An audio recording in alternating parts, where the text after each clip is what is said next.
Now, if you're trying to conceive and you're spotting early, you're having a short luteal phase, or you're facing repeated implantation failure, then let me explain to you how to fix this. But first, we have to have a look what low progesterone actually is, and second, what most of you probably are doing wrong when you're trying to fix it, and third, what you should be doing instead to support actually healthy implantation.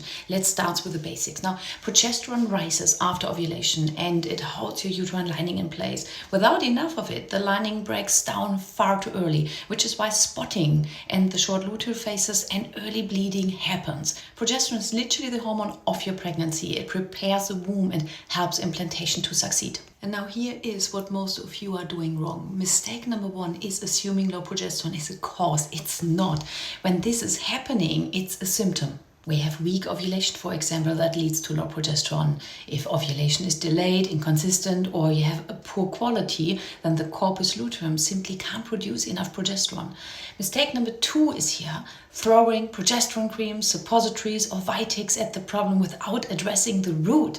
That's like patching a leaky roof without fixing the damn cracks. It will not last. Now, mistake number three is that you ignore the bigger hormonal picture.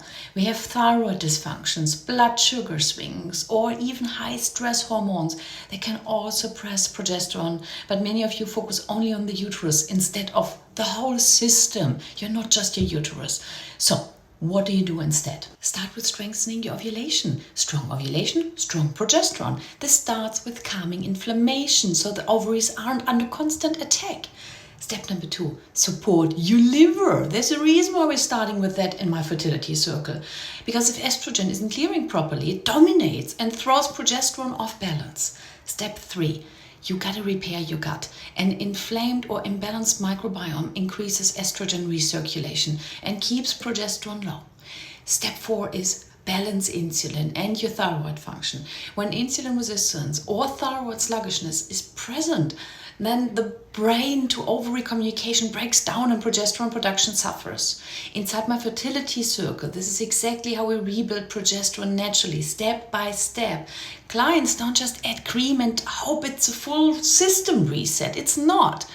We start with food and mood journaling. You will start learning how to track the things that cause inflammation in your body. And you also will start tracking your stress triggers. And when you support your liver and your gut, estrogen can actually clear and hormonal balance resets.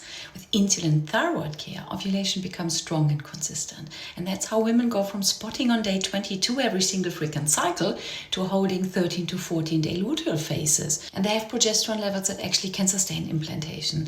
One client came in convinced she'd need lifelong progesterone support, but after 4 months of strengthening ovulation through inflammation support, thyroid support, her progesterone doubled naturally and her luteal phase lengthened. And for the very first time, she saw a positive pregnancy test actually sticking. No chemical pregnancy. Low progesterone isn't the root. It's a result of weak ovulation and systemic imbalances. Fix the foundation and progesterone rises on its own.